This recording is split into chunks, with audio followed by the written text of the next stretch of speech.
Assalamualaikum warahmatullahi wabarakatuh. Kalau memang tidak paham mengenai ilmu laduni, maka saran saya lebih baik tidak usah banyak berkoar-koar, tidak usah banyak mengoceh seperti orang kesurupan. Lebih-lebih mengatakan bahwasannya ilmu laduni itu bukan ilmu Islam, bukan dari Islam, tidak ada dasar di dalam Islam. Bahkan mengeklaim itu ilmu dari setan. Na'udzubillah.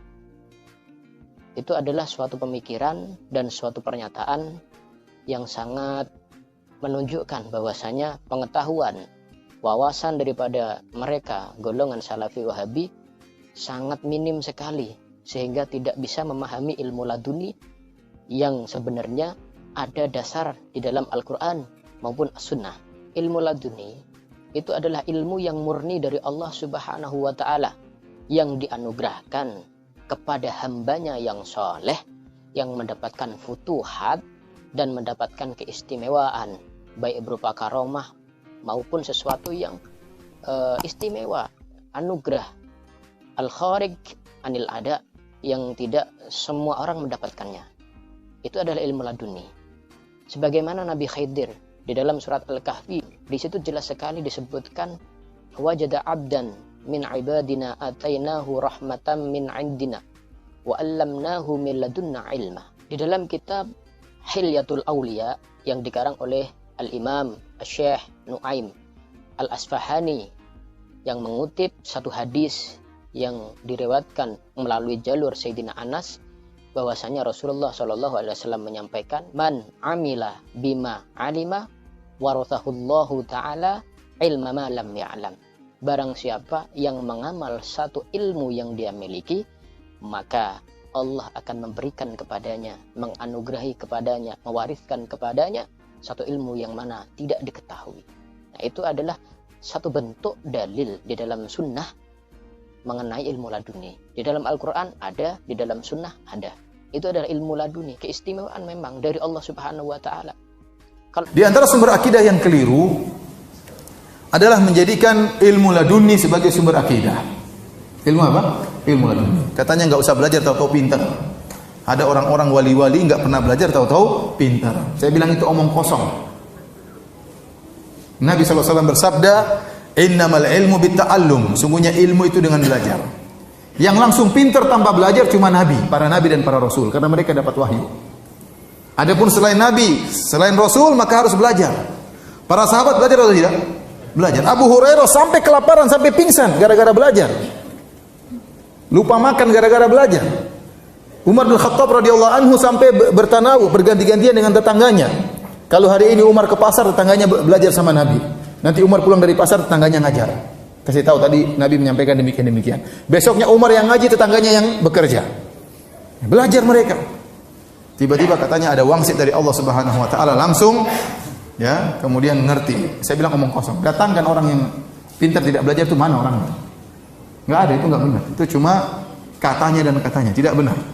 Tidak ada buktinya, tidak ada buktinya. Ya. Mungkin ada orang tidur, tahu-tahu bangun, oh tadi kamu ngomong gini. Ya ada jin yang kasih tahu. Tapi kalau tahu-tahu bangun hafal Quran, tahu-tahu bangun hafal hadis, ya enggak ada, itu omong kosong. Harus belajar. Harus belajar. Jadi tidak namanya ilmu laduni. Oh Ustaz, kalau mau pintar caranya gimana? Ya Al-Quran dibakar, masukkan ke gelas, kemudian diminum. Iya bisa, kamu hafal, tapi tidak boleh kentut kamu. Kalau kentut hilang semua nanti. Dari mana? Ada, itu omong kosong semuanya. Semua orang belajar. Imam Malik belajar atau tidak? Belajar. Imam Syafi'i setengah mati belajar ke Imam Malik, pergi ke Irak, pergi ke Kufah, pergi ke Mesir, belajar. Pergi ke Madinah, belajar. Imam Syafi'i. Ada yang lebih wali dari Imam Syafi'i, belajar.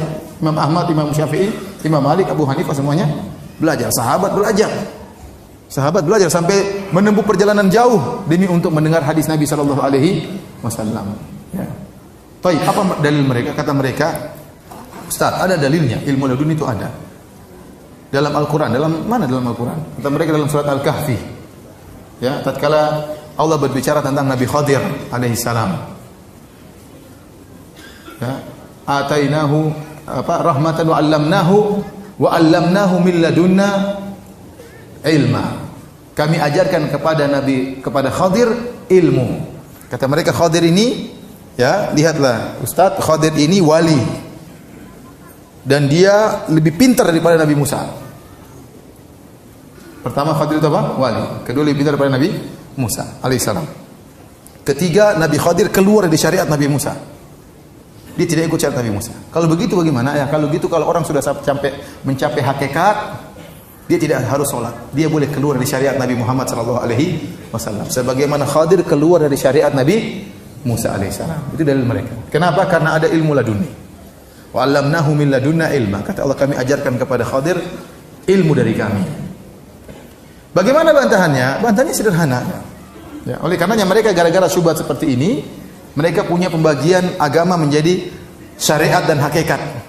Barang siapa sudah mencapai hakikat, maka boleh tidak mengerjakan ibadah, boleh tidak sholat. Ya. Kamu belum mencapai hakikat, maka kamu harus sholat. Kalau sudah mencapai hakikat, tidak sholat juga tidak mengapa. Ya. Sampai sebagian mereka, ya, karena tidak pernah sholat Jumat, waktu ditanya, kamu nggak pernah sholat Jumat? Siapa bilang? Saya sholat Jumat di Mekah. Kamu nggak tahu. Sampai dibuat cerita, saya baca di internet, ada seorang kiai, ya, dia ikut sholat Jumat. Dicari-cari, mana si fulan kok nggak sholat Jumat? Ternyata dia sholat Jumat di Mekah. Tahu-tahu dia muncul, dia bawa korma. Ini saya baru dari Mekah, ini korma. Sholat Jumat di mana? Di Mekah. Orang percaya. Padahal kalau jam 12 Indonesia, di Mekah masih jam 8. Belum sholat Jumat di sana. Imamnya pun masih tidur mungkin. Sholat Jumat sama siapa? Ya, akhi. Ente tutup mata sampai di Mekah, balik lagi sampai ke Indonesia. Nabi saja mau umroh saja naik onta setengah mati. Ya akhi, ente jangan khurafat. Nabi naik onta setengah mati. Sampai Nabi pernah dihadang oleh orang-orang kafir Quraisy sehingga Nabi tidak bisa umrah pada tahun 6 Hijriah. Saya para sahabat semua akhirnya menggagalkan umrah mereka, harus cukur rambut karena fa in uhsirtum, terhalang tidak bisa umrah.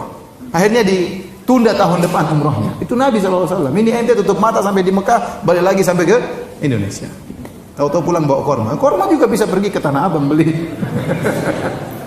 Kalaupun itu korma asli, ada jinnya yang bantu. Dan khurafat seperti itu ya. Kata mereka pada ilmu laduni. Sebenarnya mereka tidak sholat Jumat, cuma alasan aja. Cuma alasan. Sebagian orang seperti itu ya. Ustaz, saya temani si fulan ustaz, subhanallah dia tidak sholat ustaz. Benar, iya saya yang temani dia tidak sholat ustaz. Orang top-top ya, di sebagian tanah air kita ada orang top-top tidak sholat. Ya, karena sudah mencapai tingkatan apa? Hakikat. Tapi kita kembali kepada Nabi Khadir dan Nabi Musa alaihissalam. Baik. Kalaupun Nabi Khadir tidak mengikuti syariat Nabi Musa, itu wajar. Pertama, Nabi Khadir seorang nabi, bukan seorang wali, dan ini pendapat yang dikuatkan oleh Ibnu Katsir rahimahullahu taala dalam tafsirnya dan juga dalam kitab Al-Bidayah wa Nihayah, dan juga dikuatkan oleh Al-Hafidz Ibnu Hajar rahimahullahu taala.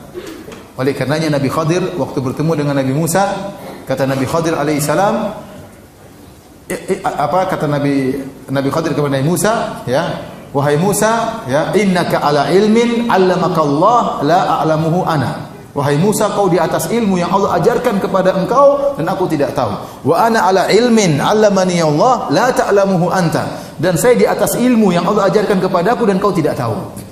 Ini menunjukkan Nabi Khadir apa? Nabi. Musa punya ilmu, saya juga punya ilmu. Allah ajarkan kepada Musa, saya tidak tahu, dan Allah ajarkan kepada saya, Musa tidak tahu. Dan Nabi tidak perlu mengikuti Nabi yang lain, masing-masing punya syariat. Ya, masing-masing punya syariat. Kemudian yang kedua, Nabi Musa adalah Nabi diutus kepada Bani Israel. Sementara Nabi Khadir bukan Bani Israel.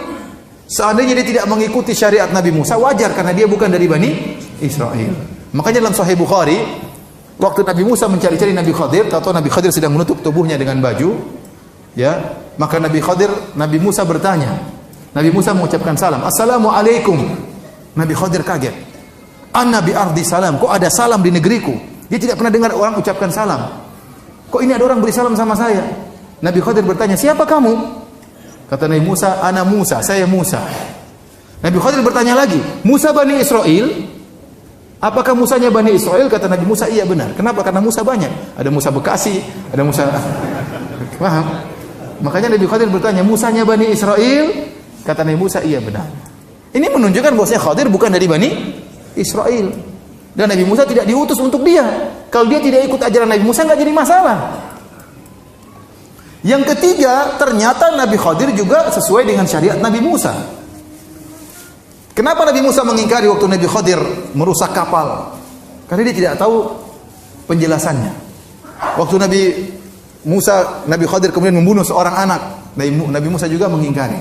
Tapi setelah Nabi Khadir menjelaskan, saya merusak kapal ini, kenapa kalau tidak saya rusak? Seandainya kapal ini tidak saya rusak akan dirampas oleh raja. Maka saya rusak supaya tidak dirampas oleh raja. Nabi Musa setuju atau tidak? Setuju. Berarti kan sesuai dengan syariatnya. Waktu Nabi Khadir membunuh anak ini, Nabi Khadir mengatakan ini kalau besar anak ini akan menjerumuskan kedua orang tuanya dalam apa? Kekufuran. Nabi Khadir setuju, Nabi Musa setuju atau tidak? Setuju. Oleh karenanya di antara perkataan Ibnu Katsir, dalil yang sangat kuat bahwasanya Nabi Khadir adalah seorang nabi bukan wali, buktinya Nabi Khadir berani membunuh anak. Enggak boleh seorang wali, saya dapat wangsit bunuh orang, enggak boleh kecuali wahyu, paham?